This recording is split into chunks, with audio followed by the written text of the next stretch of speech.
I am Amy Stevens, the director at Edmond Historical Society and Museum, and we are standing in front of the What's Cooking Edmond exhibit, which celebrates cooking in Edmond throughout the years. So we're bringing in a series of guests to talk about their kitchen collections, and today it's one of our own staff people. This is Michelle Hayes. She's the visitor services manager here, and she's got a really colorful, cool collection. Michelle, tell us a little bit about it. So this is my collection of salt and pepper shakers. I started when I was a kid collecting. We would go on vacations as a family. Then when I got older, I worked at a wholesale place that had some really amazing and unique salt and pepper shakers, and so I kind of added to my collection. And so yeah, it started off small and now it's grown to this, plus a few other pieces still at home. So.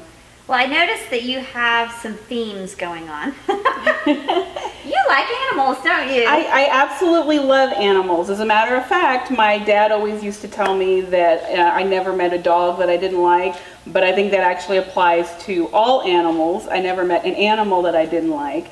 So yeah, there's a lot of different animals represented here, a lot of different birds, wolves, of course, which are one of my personal favorites. So some of these look older than others. Kind of tell us about some of your favorites and a little bit more about them. Well, this little set here came from my grandmother's collection on my mom's side. I didn't actually even remember for sure where these came from. I had to ask my mom.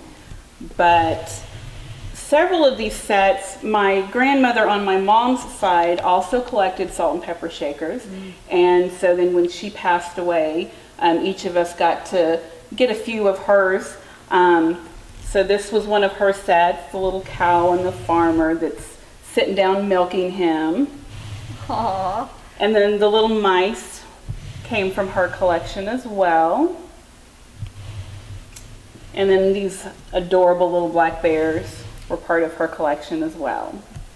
Do you have anything specific in mind when you're collecting, like a certain style, or is it just whatever you like?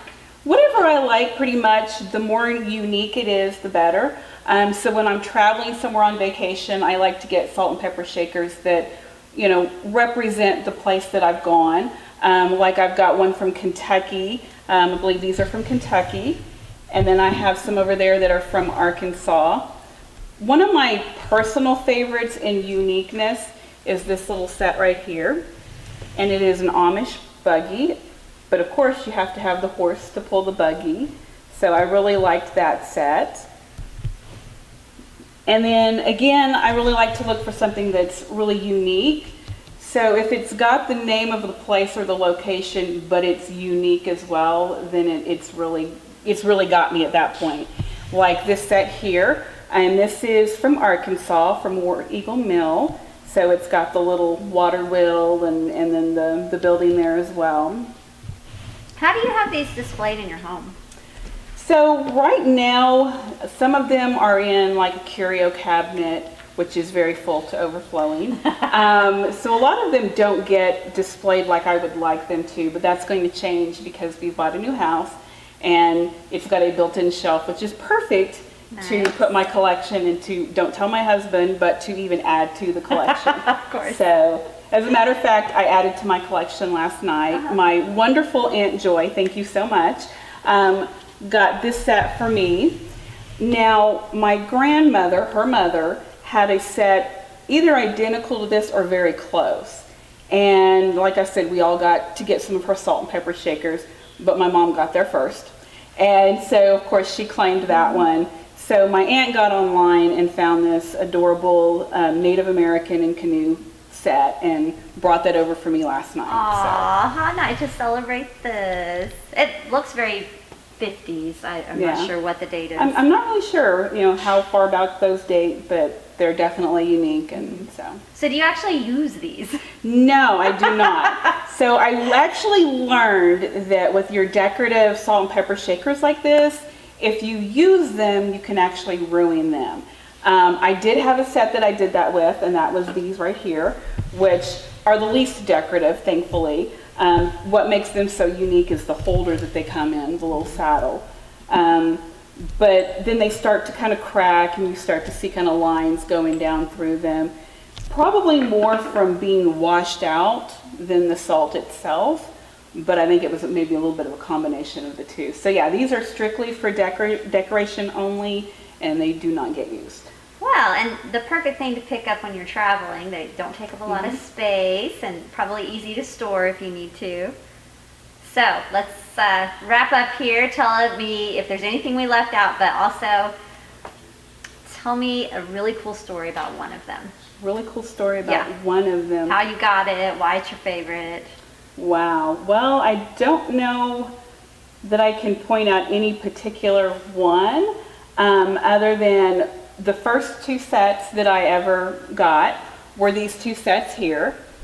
And so, again, traveling on vacation with my parents, and this set is from Hell's Half Acre. And they're great because they're tombstones that say, "Here lies salt and here lies pepper." So those, even as a kid, I was looking for the unique and, you know. And then these were from Boot Hill in Dodge City, Kansas. So they're kind of a little barrel, so.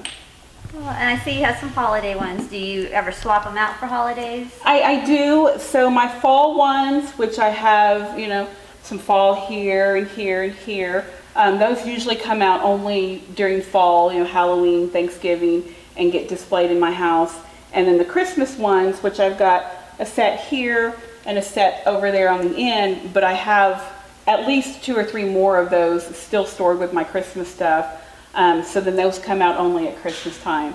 But again, when we get moved to the new house, I'll have room to put all of it out all of the time. And then if I want to put it in a centerpiece or something, I can just grab them off the shelf and do that. Well, you know, you have to be careful when you have a collection like this, because now everybody that knows you is going to buy you salt and pepper shakers. That's all right. The more the merrier, actually. My aunt, she does not remember getting these sets for me, but that's how I got these two here, and these adorable Mickey sets. So before COVID, of course, she would go on an annual trip to Branson with her friends. And so the Coca-Cola set and the Mickey Mouse set, she picked those up in Branson.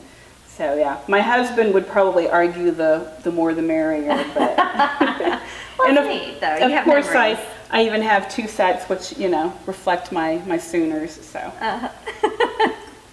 All right. Anything else you'd like to add? I think that's it. All right. Thank you for sharing your collection, and we hope that you'll watch some of our other videos. We've also featured a video of someone who collects historic cookbooks. That's Sarah. And then also Anita, who collects hand-painted china.